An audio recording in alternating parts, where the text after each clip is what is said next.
The Andy Pollin Show.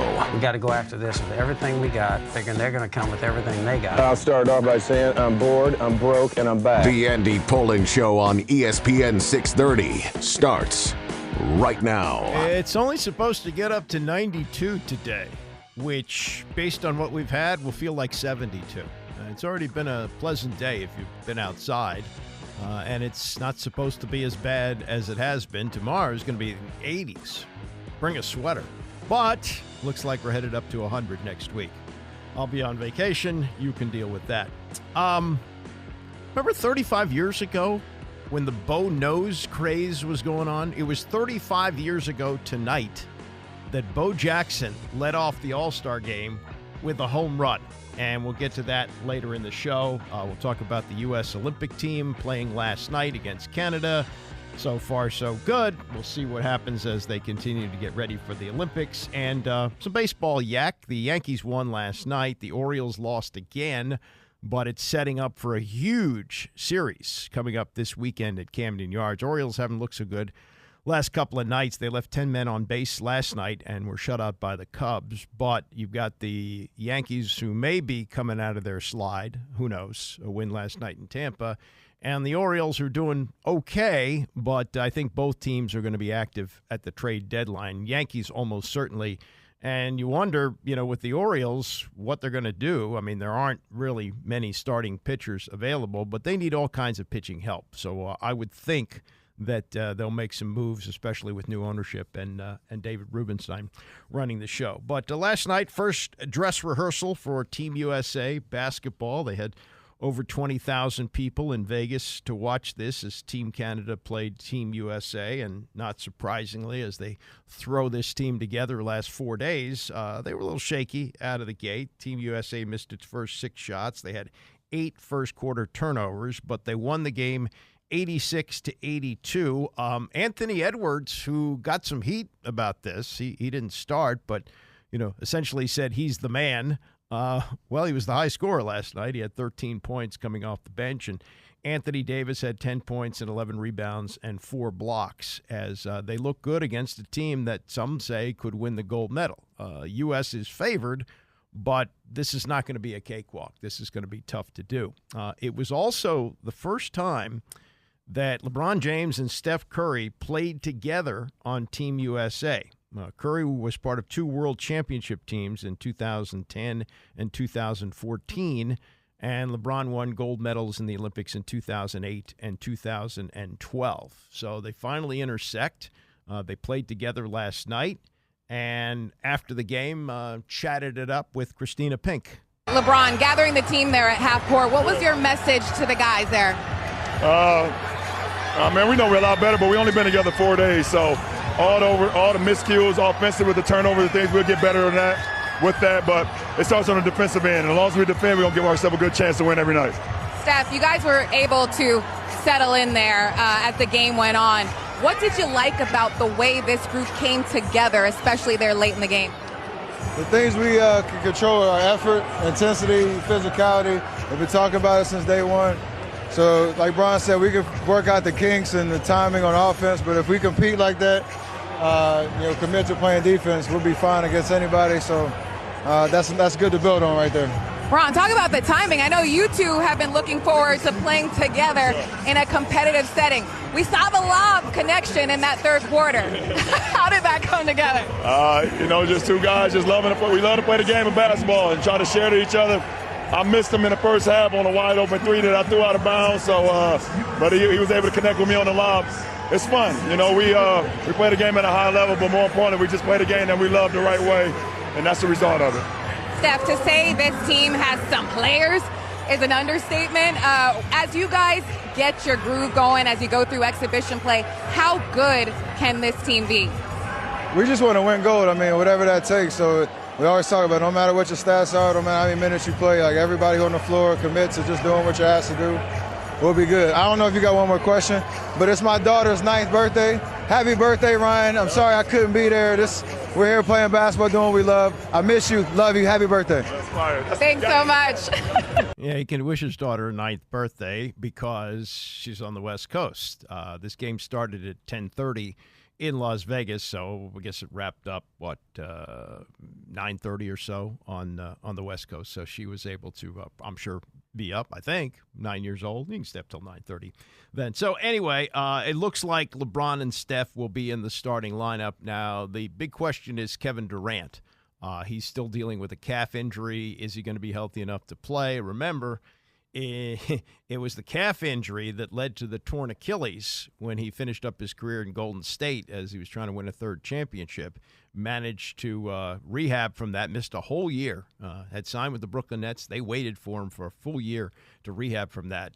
So I'm sure he's got to be very careful with that. Can they win without him? Yeah, probably, but he's the most successful Olympian we've ever had.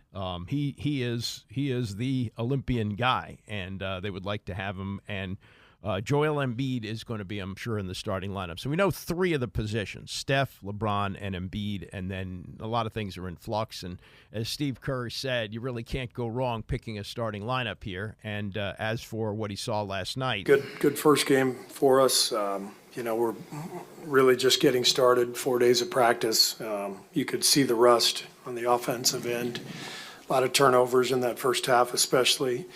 But I loved the defensive intensity and the work on the glass.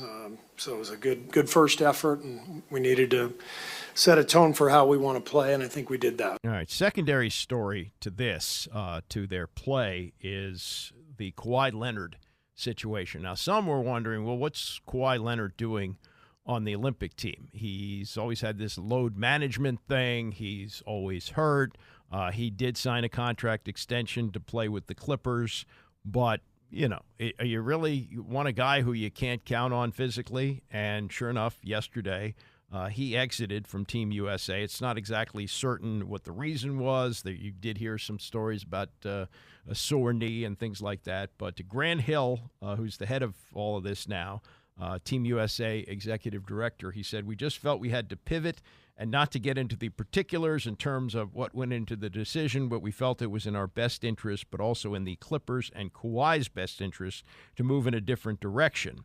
And they have they picked Derek White, who's a member of the Celtics. The obvious choice seemed to have been Jaylen Brown. Jaylen Brown was the MVP finals MVP, but he was not selected. And there's some shoe sense here. Like, he doesn't have a shoe deal, and this is, Team USA sponsored by Nike. So Brown put out some tweets, a series of emojis, and then tweeted at Nike, this is what we're doing, and Nike, again, he's not a Nike guy. So was that the reason? Who knows? You also have to have players who can accept the role player position, and I think Derek White may be that, but it's a ticklish situation. You got the finals MVP not included on the Olympic team, and a player who was, not a star, a starter for Boston, but not one of the big two for them, is going to be taking his place. And Grant Hill said you get 12 spots, you have to build a team, and one of the hardest things is leaving people off the roster, and that I'm a fan of, and I look forward to watching throughout the season, throughout the playoffs, guys who've been finals MVP guys, been part of a program, guys who've won gold medals, guys I respect and admire, enjoy watching, but the responsibility that I have is to put together a team that complements each other, a team that fits a team that will give us the best opportunity for success. So I think what he's saying is, I need guys who can be team guys. I don't need guys who are going to be stars. This was player reaction. Steph Curry asked about the exit of Kawhi. Kawhi gave it everything he had when he was preparing, and those last 3 days of camp, and there was conversation mutually between USAB leadership and Kawhi and his team just to make sure he was set up for success. And obviously they're tough decisions, and I know he wanted to play, but it's one of those things where, he wished us luck and he wanted us to go get the goal, and you love that kind of support from a guy that's in a tough situation like that. But hopefully for the long term, he's in a good place because the game needs him.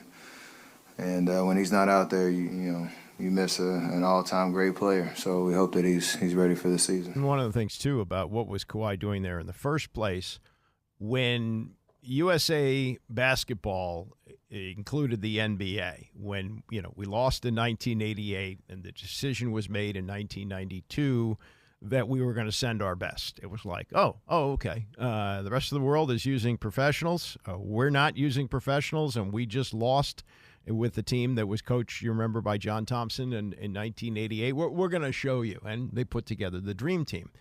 In making this agreement, they said to the players, the team will have no say as to whether you participate or not. Even though they've invested millions and millions of dollars, even then, into your contracts, if you want to play Olympic basketball, you're free to do that. So Kawhi, I'm sure the Clippers weren't interested in him playing because he's always hurt. You don't want him to go over there and hurt his knee or go out with some kind of an injury that's going to impact his season. You don't want that. But he, I guess, had the right. Now, I don't know whether they prevailed upon him, how it all worked out, but Kawhi is out and Derek White is in. React from PTI, Frank Isola in for Mike yesterday, and Tony Kornheiser on the Kawhi exit. Frank, what does this decision say to you? It's amazing. If you're going to tell me, and if I gave you a quiz, there are 3 Celtics on the team, guess their names, I guarantee you would say Jaylen Brown. That's not the answer. Sure. It's now Jason Tatum, Derek White, and Drew Holiday. I don't know how you don't have Jaylen Brown on the team. And I had heard that Jaylen Brown had made it known to USA Basketball that he wants to be there. Meanwhile, for Kawhi Leonard, he wasn't available in the playoffs. There have been reports about that his knee has been swelling since then. He's not going to be able to play in the Olympics. Who knows what's going on with the Clippers, because Paul George is gone, and now Kawhi Leonard seems to be in limbo. This is what it says to me, that there's no room for load management in the Olympics. You're right. Kawhi Leonard misses games all the time. All the time. It's the second paragraph on every story about Kawhi Leonard. How many games has he just missed? All right, the United States does not need Kawhi Leonard to win the gold medal. No. Derek White will probably play as many, if not more, minutes and be a very good defensive player. I agree with you about Jaylen Brown, who's probably sitting there going, wait a second. Jason Kidd said I was the best player on this team, and I'm not playing on this team. Finals Thank MVP. you for mentioning Paul George. Thank you. I want to get to Paul George for a second. The other day, Paul George said that he was disrespected by the Clippers, and that's why he didn't sign there with their contract offer. That's his word, disrespected. Are you kidding me? What has Paul George exactly ever won? How does he think that he is LeBron James? I mean, I don't get you cover this. I don't get this. What's he talking about? Yeah. Well, it's funny you mention that, because 2 weeks ago I had somebody tell me Kawhi Leonard's still experiencing soreness on his knee. I don't think he's going to be available for the Olympics.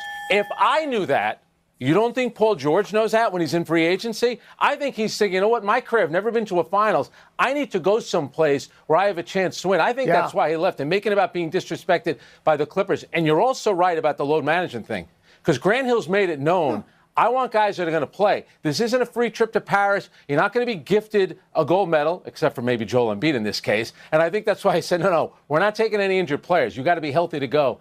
That's one of the reasons that Kawhi Leonard's not on the team anymore. That has a lot to do with it. That's Tony and Frank yesterday on PTI. The team is going to leave for Abu Dhabi today and will face Australia and Serbia in a couple of exhibition games next week as they continue to get ready for the Olympics. I did not get to this yesterday, and it seems kind of silly, but I do have a thought on the Commanders going back to the gold pants. Yeah, I'm not really a uniform guy, but I think there's larger significance in this. Remember when they came to Washington in 1937, maybe they had the same colors in Boston when they were the Braves and the Boston Redskins, they wore gold pants with the burgundy jerseys.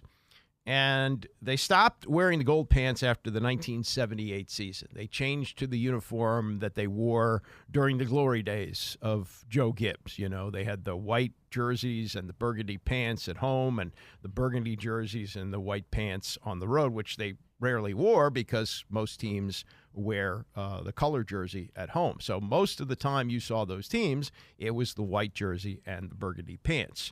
And in 2010, this is when Bruce Allen was running the team, they brought back the gold pants because the gold pants were worn during the time that his father coached the team, when George Allen was the coach from 1971 through 1977. And they were actually greeted with some enthusiasm because the team stunk and, okay, something different. We're going to get gold pants here. They weren't good in the gold pants. The era that they wore them the second time, 2010 through 2018, six of those seasons ended with losing records. And the last time they wore the pants was the end of the 2018 season when they lost to the Eagles 24-0 at home. So the second go-round of the gold pants was not a very happy era.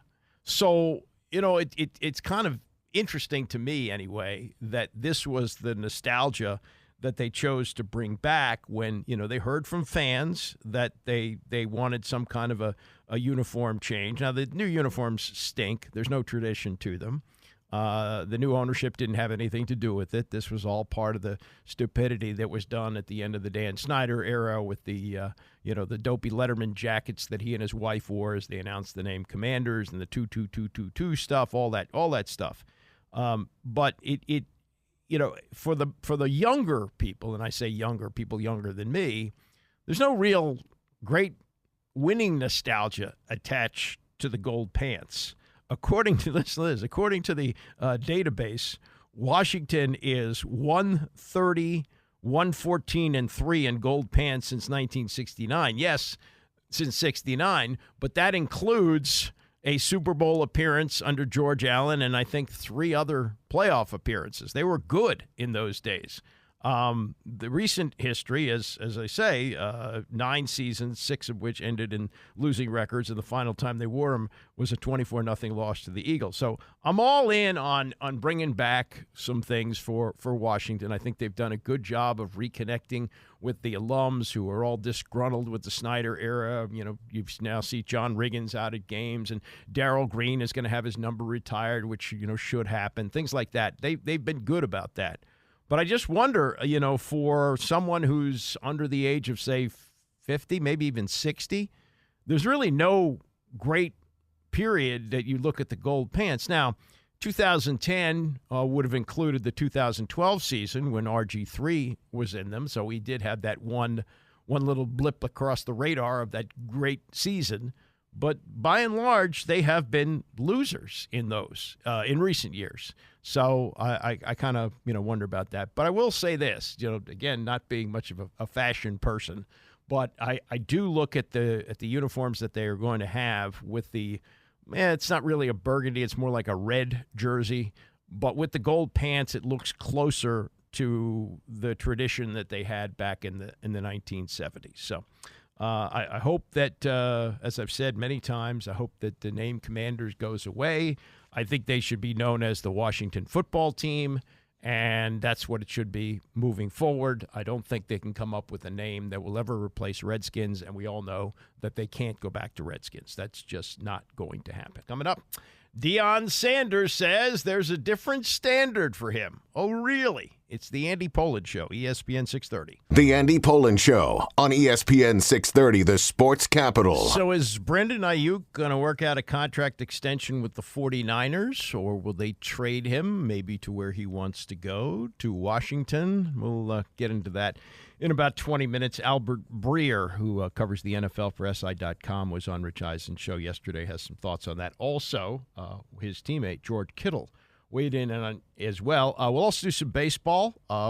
Big series coming up this weekend in Baltimore between the Orioles and the Yankees, with both teams kind of scuffling along.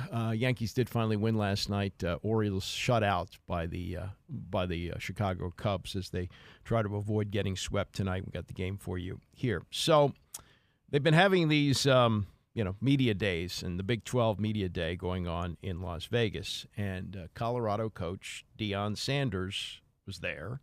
And remember the season that they had last year where they started off 3-0, and they were the talk of the sports world.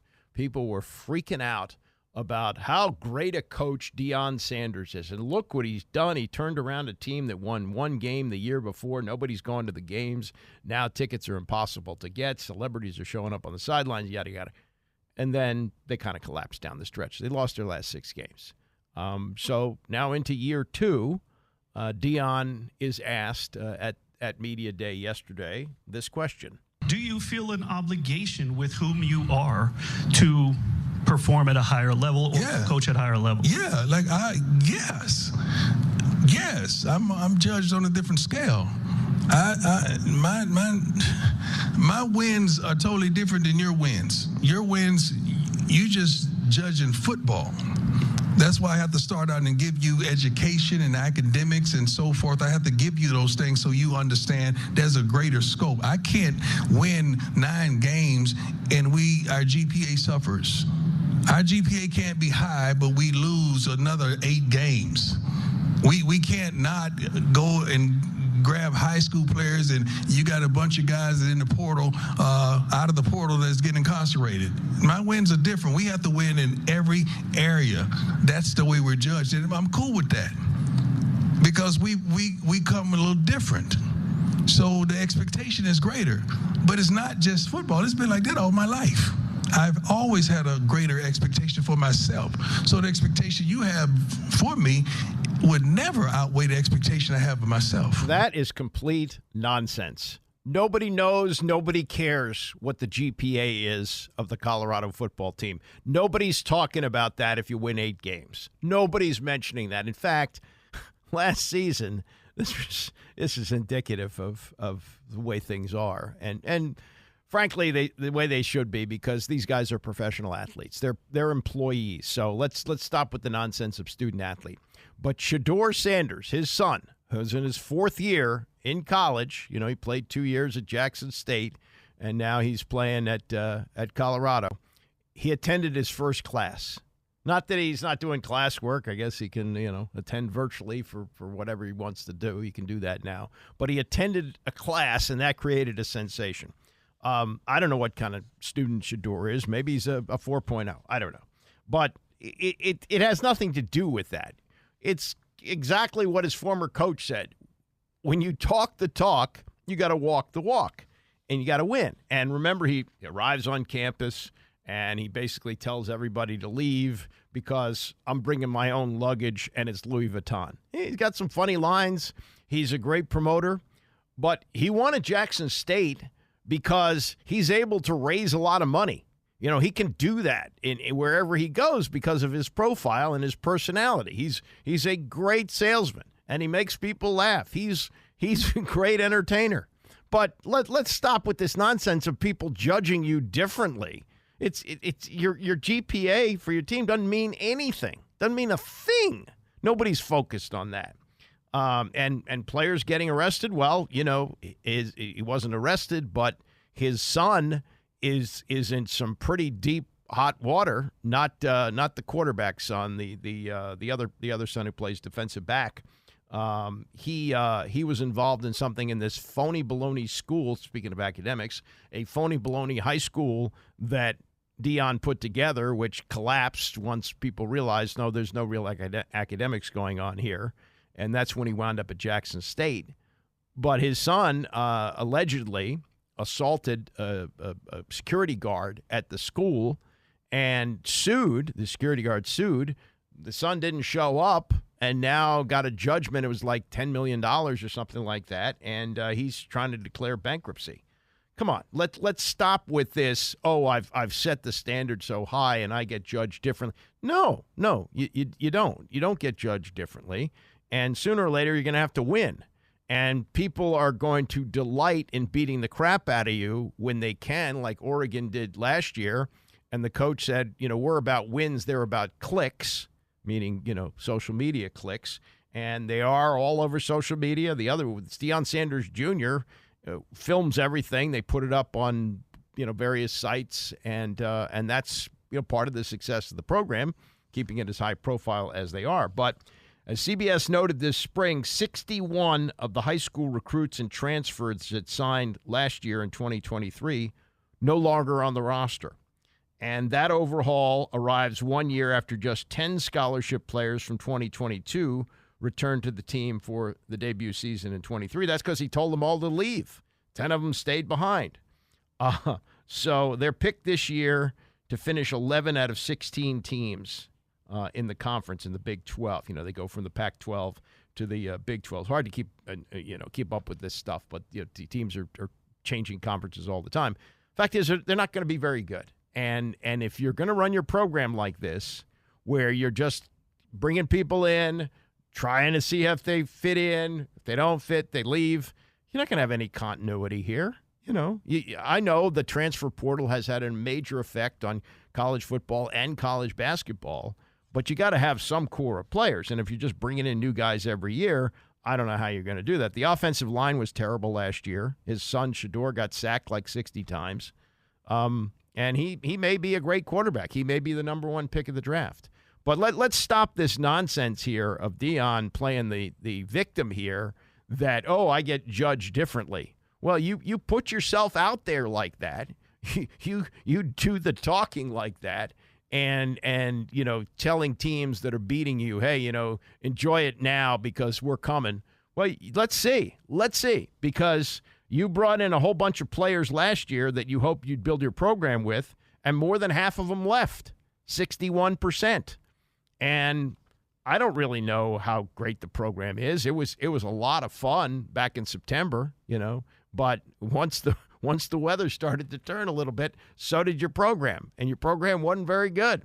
In fact, the third win was in overtime over Colorado State, which shouldn't even beat Colorado when Colorado is really bad. So I kind of laugh at Deion. I like him. I'm entertained by him. I thought he was a great, great football player. But his view of how he's treated is not really reality. He brings it on himself and then, says people judge me differently because, I have such a higher standard. No, you don't. Your academic rate, we don't know. We don't care.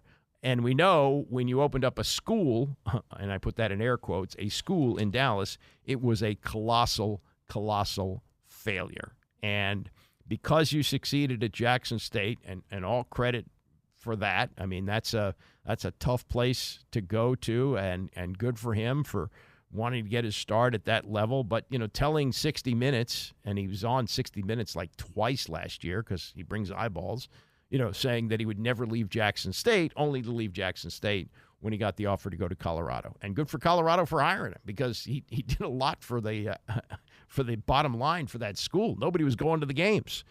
He got a contract. They said, we don't know how we're going to pay it, but we'll figure it out. They figured it out because he sells tickets. He does that. But don't say that people are judging you differently because you're Deion. You're bringing that on yourself. Speaking of money, the NBA, this has been in the works for a while, but they have signed an 11-year deal worth $76 billion with the TV networks. It's a deal with ESPN, ABC, NBC, Amazon. Now, TNT has 5 days to match one of the deals. We're now down to the time when something's going to happen, because this was the talk of basketball for such a long time. Oh my God, they're going to break up the post game and the pregame show with Barkley and Shaq and Kenny and Ernie. And what are we all going to do? I don't know if they're going to match one of these. They may have 1 year left. I don't believe Barkley for a second when he says this is going to be his last year, that he's going to retire. TNT, no matter what, will have another year of doing the games. And so they're going to keep that crew together. And Barkley says, that's going to be it. I'm over 60. I'm walking away. Nah, he's not going to walk away in the sunset. ESPN and ABC will continue to have the top package, which includes the finals. And ABC has aired the finals since 2003. They'll continue to air games on Saturday nights and Sunday afternoons when the NFL season comes to an end. It's, the ratings that they get are not that great. I mean, the NFL, as you look at their deal, which pays the league roughly $10 billion or $11 billion a year, compared to the NBA getting about $7 billion a year. Boy, that's a bargain for the network with the NFL. The NFL, I don't think they imagined that the ratings would be like this, but they sold themselves short. Now, they have an opener, but it's not for like another 5 years, I think. I think it's 2029 that they can open this up. But they will, and you're going to see these deals go through the roof. Now, the one thing that they've been able to do, and I guess they allowed for this in the contract, but they continue to offload more and more games that would be on network TV, on their partners with Sunday Night Football, with NBC, and with CBS, and with Fox. They've taken some of those games, and like on Christmas, they're putting two of them on Netflix. We've had games, the Thursday night package now on Amazon. There's going to be more games on Amazon. A playoff game last year on Peacock. Another one this year. All those things, they're adding up. But when you see that the NBA, and a lot of this has to do with the way we watch sports. We watch sports. We don't necessarily watch all the commercials, but we're more likely to watch them because we don't know exactly when they're coming back. It's not like you DVR a TV show and it has commercials, though there aren't many of those left either. But if you happen to watch network TV shows, you just zip through the commercials, right? Or like I like to watch all these documentaries that they do on ESPN, the 30 for 30s, where they have commercials in it, so I zip through them. You can't really do that with sports. I mean, you can go out and get a sandwich, you can go to the bathroom, you can change the channel during the commercials, but you're more likely to watch it. So the advertisers want to be a part of the live sports on top of the fact that they're getting a really good demographic. And you've got more and more women watching as well. Certainly the NFL is pretty close. It's like 48% female viewers, and I think the NBA has really upped its numbers with females as well. So they got a bigger range of advertisers that they can appeal to. So, the deals for television and sports, even though NBA and baseball, not that great, they're all thriving because the networks want to have the live sports, and they are very attractive to advertisers because people are more likely to watch the commercials. Don't you find it interesting the way that Brandon Aiyuk seemingly has hijacked the Commanders' offseason? He's got a contract to play for the 49ers this year. It's likely they want to hang on to him long term. They will more than likely work out a long-term extension. Even if they don't, he can play out the 5th year of his rookie contract, and they could franchise him for a year, even 2 years. He's not likely to wind up here, but he's doing everything he can through social media to try and force a trade, it looks like. And even if he does, is he sure he's going to get paid by Washington? I don't know if that's going to happen. And look, there's connections here with Adam Peters, having worked for the 49ers for the last 6 or 7 years, however long it was. So it's an odd dance that's going on, and posting on social media of Commanders workouts, the hanging around with Jaden Daniels, and I don't fault Daniels for this. They're friends, but it's been really odd to watch, and we'll get to the chances of him working things out with the 49ers in just a bit. I want to catch you up on a couple of stories that probably have been off your radar for a while, and I just saw updates on them today and find both of them very interesting. I remember it was a year ago that as Northwestern was getting ready to start its football season, the coach, Pat Fitzgerald, was fired. And he was fired because of allegations of hazing in the football program, which he said he knew nothing about. Now, this is Pat Fitzgerald, who was a star player on a Northwestern team in the early 90s that went to the Rose Bowl. Northwestern didn't go to Rose Bowls. In fact, there was a period of time, like when I was in college and just after, where they were like one of the worst teams in the country. Like they were routinely having 1-10 seasons. They were terrible. And there really didn't seem to be a lot of pressure to make them a good team. And they were in a tough conference, maybe the best in the country in the Big Ten. And it just looked like they were destined to be the doormat of the Big Ten for a long time. Well, Pat Fitzgerald, he tried to play in the pros for a little bit and then finally got himself to be head coach of the team. And it looked like he had made this into a strong football program. They were, not necessarily making Rose Bowls, but they were a winning team. He was promoted to head coach in 2006, and his record during that period of time, that's a long run for a coach anywhere, 2006 through 2022, right? He went 110 and 101. So he coached, 221 games there. That's a lot of games in one place. and was one of just 2 Northwestern coaches in the modern era to have a winning record with the Wildcats, and was an annual candidate for other jobs. Like, Pat Fitzgerald, look what he's doing at Northwestern. Big schools are going to want him. Maybe even he's a guy who will go to the pros. Nope. Loyal to the alma mater. So when this came, it was like, whoa, really? Pat Fitzgerald? And it came from a series of articles in the student paper, the Daily Northwestern, and they named David Braun his successor, interim coach at the time, and they had a good season. They had 8 wins, and they made it to a bowl game.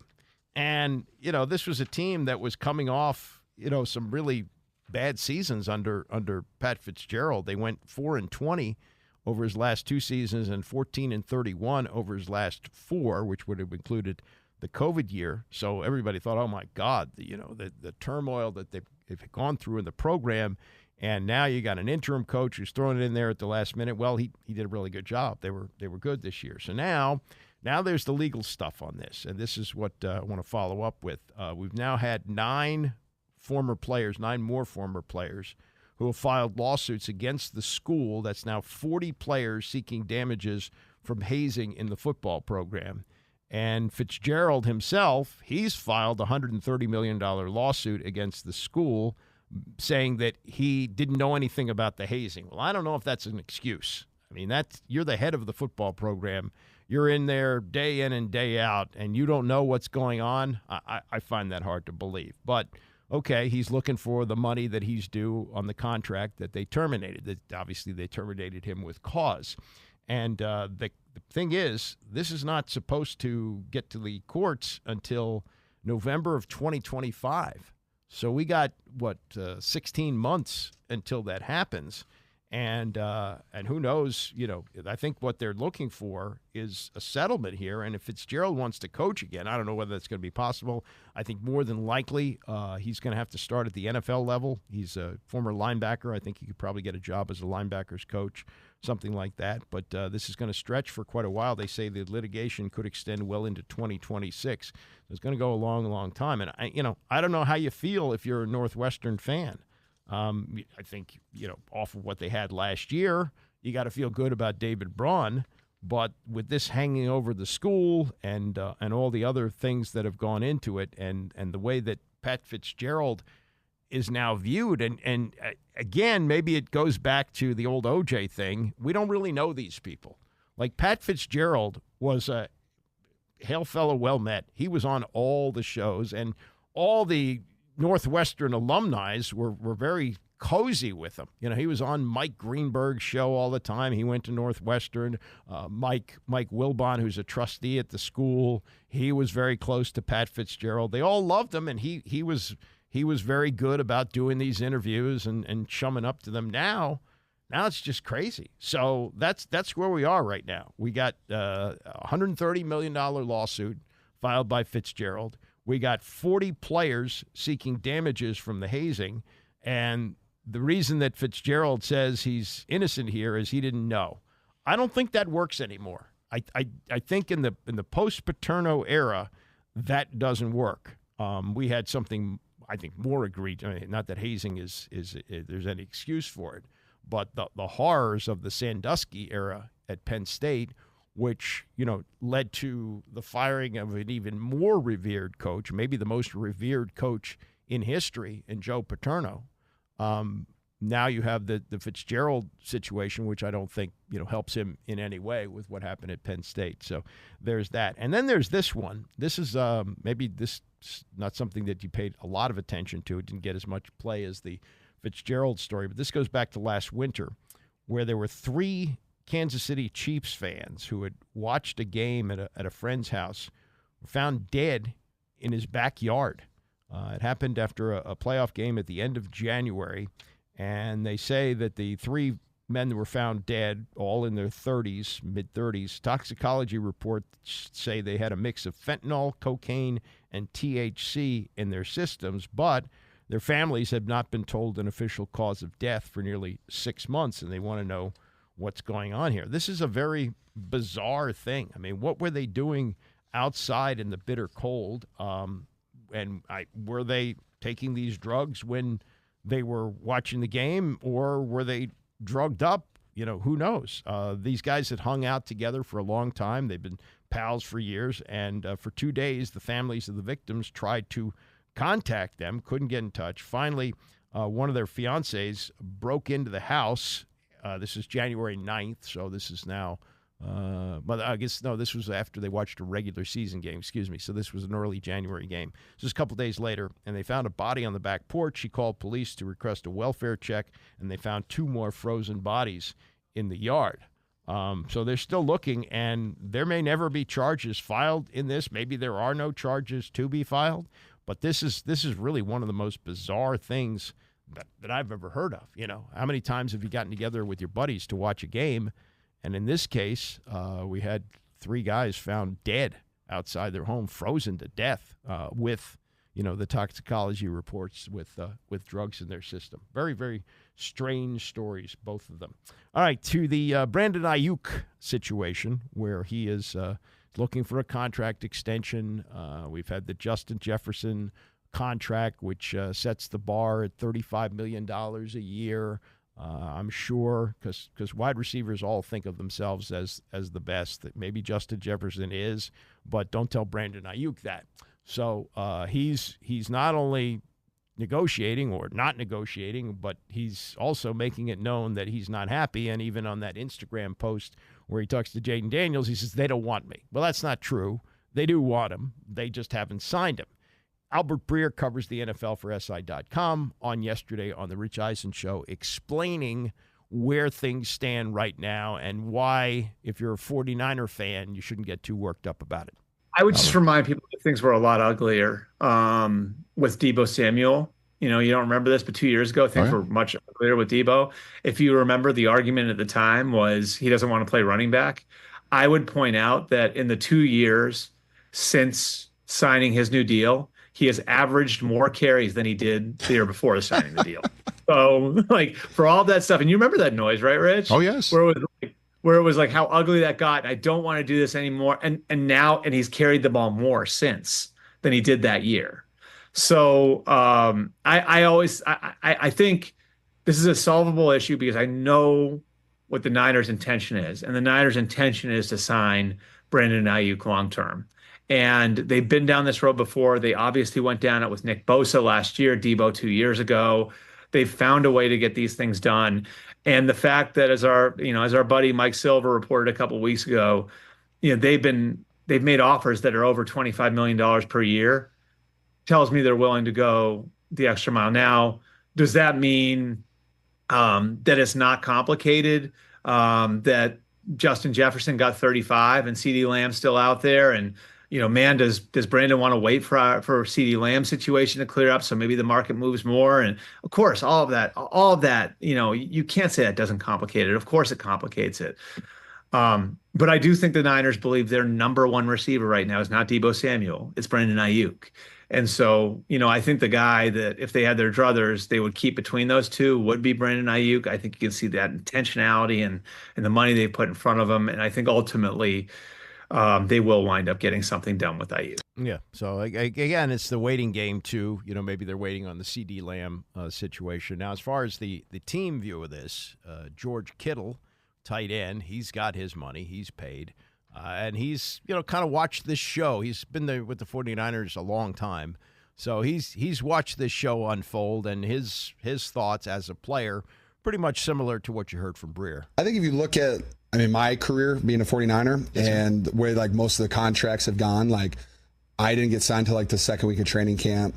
Deebo was pretty late. Bosa was late too. Bosa was the first week of the season. I was like, that's just how business is done out there. And I'm not in the meetings. I have no idea. Right. I actually go out of my way to not talk to anybody going through contract negotiations. So when people ask me questions, I have absolutely no idea. But I'm not concerned about it. Aiyuk's a phenomenal football player who's a big part of our offense. And he's one of the most complete receivers that I've ever played with. So I'm going to assume that Aiyuk's going to be on our team by the time the season starts. The question is, when they open training camp, will he be a holdout? I don't think so. I don't think it's in his best interest. Holdouts have pretty much disappeared. They happen, but I don't think that's going to be the case. He's got a contract. He's got a contract to play this year. They want him this year for sure as they make another run at the Super Bowl. They got there again last year, just didn't win. So if you got your hopes up that he's coming here, and I don't want to see it because I don't think that this organization is in a position right now to be doing those kind of things. They're not going to win even if they have Aiyuk. They want to continue to build the roster, continue to build around Jaden Daniels, hoping that he could be that quarterback, and to bring in a diva receiver who is, Terry McLaurin. It's his, as they call it now, the room. This is a relatively new term. I didn't hear this 20 years ago. Oh yeah, the running back room, the wide receiver room, the quarterback room. Well, it's now called the receiver room, and it's Terry McLaurin's room. And you don't want a guy who's, always looking at me, when McLaurin has always been team. So I don't think it's going to happen. One other thing here before I roll into some baseball stuff. This is, maybe the tip of the iceberg here. Jonte Porter banned from the NBA for life for gambling. He has pleaded guilty to a federal conspiracy crime in this. And the question is, how long is he going to go to jail for? It seems pretty certain he's going to go to jail. He said he was sorry, he was wrong. He basically threw games. They bet on the under for his numbers, and he said he was sick and left the game early. He had agreed to withdraw early from games so that his co-conspirators would win bets, and he done it because he had built up some pretty big debts himself. So this was a makeup to get well here, and it didn't work out. It obviously blew up in his face. He's free on $250,000 bond. He's set for sentencing December 18th. I think he's going to go to jail. I think this is going to be one of those. And again, once legalized gambling got into sports, they said, well, look, it's going to be a lot easier to to flag these things when they happen because of the legalizing of it, and they will see these kind of things. But this one got by him, and this is really this one is really a frightening one. I think it's frightening for all sports. Let's put it that way, because you're limited in the amount that you can bet legally on these games, but it doesn't mean that you can't get with gamblers and you can't ring up pretty big debts yourself that cause you to get to these things. I'll be surprised if we don't hear about more athletes getting involved in something terrible like this, and it'll be a very sad day when Porter is sentenced to prison, which I'm pretty sure is going to happen. Coming up, 35 years ago today, he showed that, in fact, Bo knows baseball. It's the Andy Pollin Show, ESPN 630. The Andy Pollin Show on ESPN 630, the sports capital. Mike Kell is in for Tony at 11 o'clock. The All-Star Game, whatever it is now, wasn't that 35 years ago. It started to decline in interest a little bit because there were so many other things to focus on. At one time, that was like the highlight of the summer. Ooh, the All-Star Game. We're going to see the league's first time. We see National League players, American League. It wasn't really until, I think it was like 6 or 7 years later, that we started interleague play. I want to say mid-'90s. So this was still a period of time when the only time you were seeing, other than the World Series, you were seeing National League players play against American League players, was the All-Star Game, which I think helped to make it more popular than certainly it is now. And this was the 60th All-Star Game being played in Anaheim, California. And the game featured, this is a really cool thing, Ronald Reagan, who had just finished up in office. He was done as president in January when George H.W. Bush took office. Ronald Reagan, after 2 terms, was, being an ex-president and doing what he wanted to do. He lived in California, so heading to Anaheim for the All-Star Game, why not? And he got to sit in the booth with Vin Scully. Now, if you look at the 2 broadcasters at that point, even then, Scully was an old-time guy. He had been doing Dodger games for 1980s, 1950s, so probably close to 40 years, right? At that point, even at that point. And Reagan famously had been an announcer in the 1930s at WHO Radio. He started his career as a sportscaster. And so, now as an ex-president, he hang out with Vin Scully. They knew each other, both of them longtime California residents. So they're broadcasting the game on NBC. And the leadoff batter for the American League is Bo Jackson. Bo Jackson is now a star with the Kansas City Royals.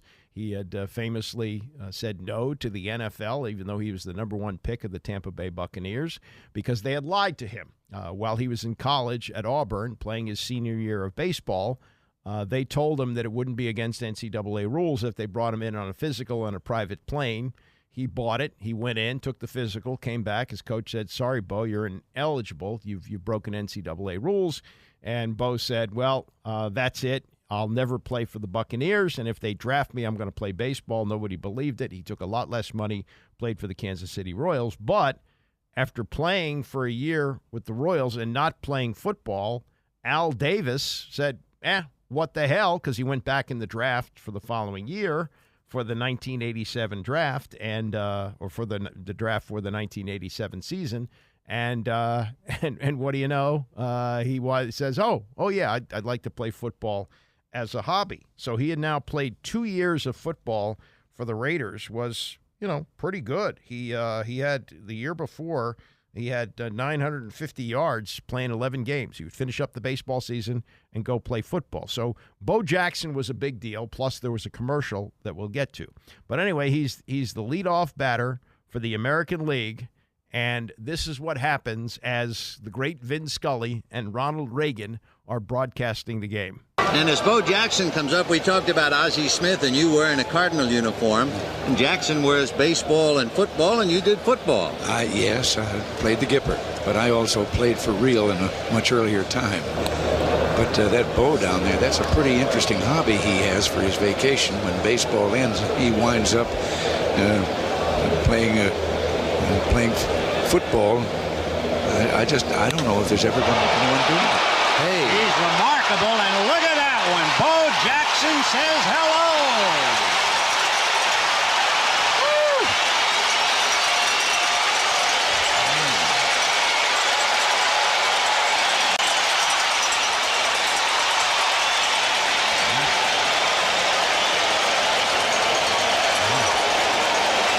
And Rick Russell is greeted on the first pitch to Bo Jackson. He almost hit it out of state. That's going to set it up pretty interesting for him to the end of this season when he goes back to the Los Angeles Raiders. Watch this again, sir. Sir. Yeah, Scully did baseball for 67 years. I'm sure he had a variety of partners over the years, though for a long time he just did it himself. He told stories. He was just wonderful as himself. But of the partners he had, I wonder how many of them he called sir. and Reagan was right. He did go back and play for the Raiders. He played for them in the 1989 season, and also played for them in 1990 and made the Pro Bowl. So he became the first player to play in an All-Star game and play he didn't play in the Pro Bowl, but was selected for the Pro Bowl in 1990. Got hurt against against Cincinnati, I think. It might have been even a playoff game, and that ended his career in football. He had that necrosis of the hip. It's the same injury that Tua Tagovailoa had, but they were able to treat him immediately and take care of it. You wonder, that's another great what if. What if they had the medical technology at the time to get the blood flow restored right away to the hip, and he could come back and play? What would Bo have done? Would he have continued to do both?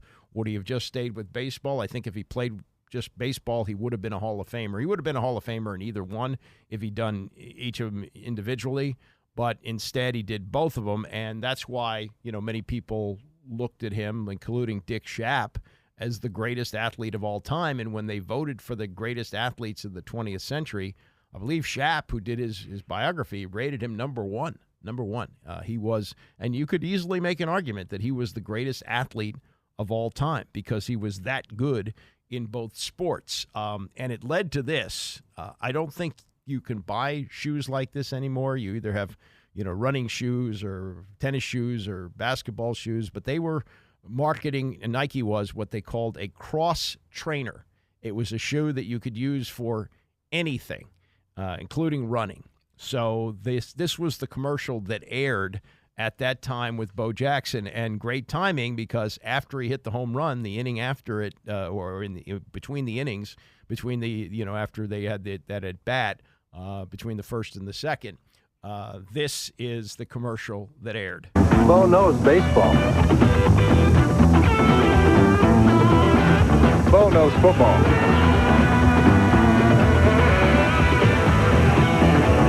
Bo knows basketball too. Bo knows tennis? Bo knows running.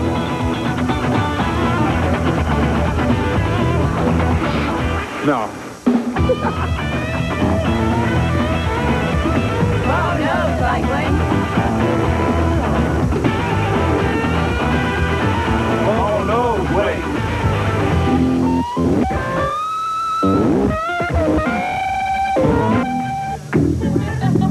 Bo, you don't know diddly. You need the video with that to really get the full effect. But what you heard was Kirk Gibson saying Bo knows baseball. You had Michael Jordan saying Bo knows basketball.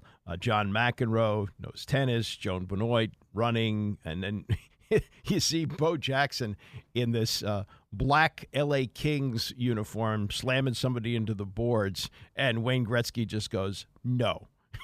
And at the end, you hear Bo Diddley say, Bo, you don't know diddly. But he was the MVP of that All-Star game. It was won by the American League 5-3.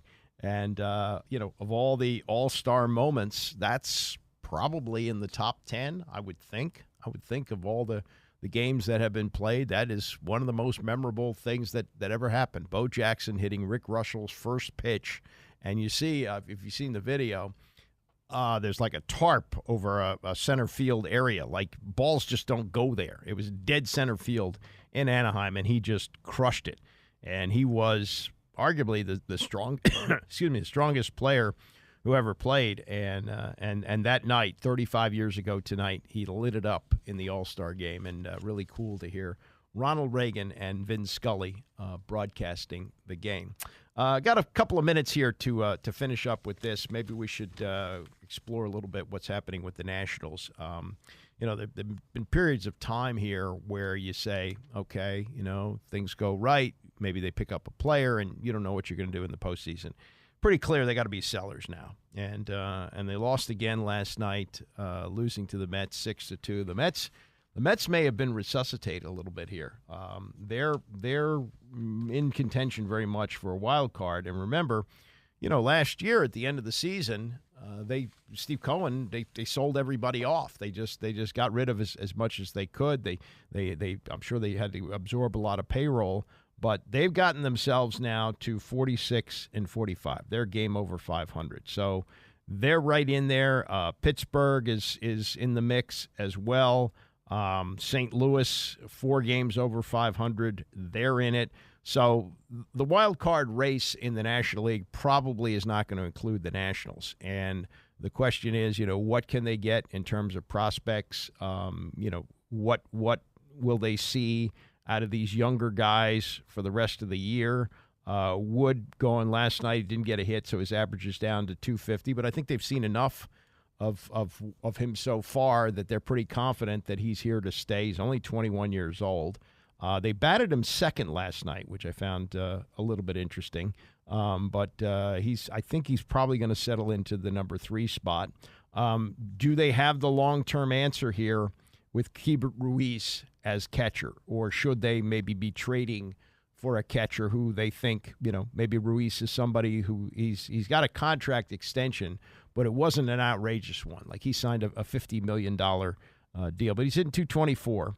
He did have a hit last night and has picked things up a little bit. But, I think that at the deadline, and you got to trust in what Mike Rizzo has done, because, he clearly understands the whole prospect game, and it's, as he focuses on one team, and he's really gone to the Padres store a lot.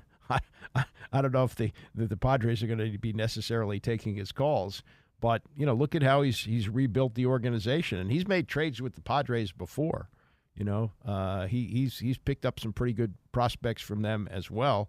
But you got to keep flipping these guys, and you got to keep getting the prospects. And look, when they made the deal for Juan Soto, and they got Wood, and they got Abrams, and they got McKenzie, nobody said, "Oh wow, that's a great haul." You just don't know, but they know, and that's going to be something to watch here.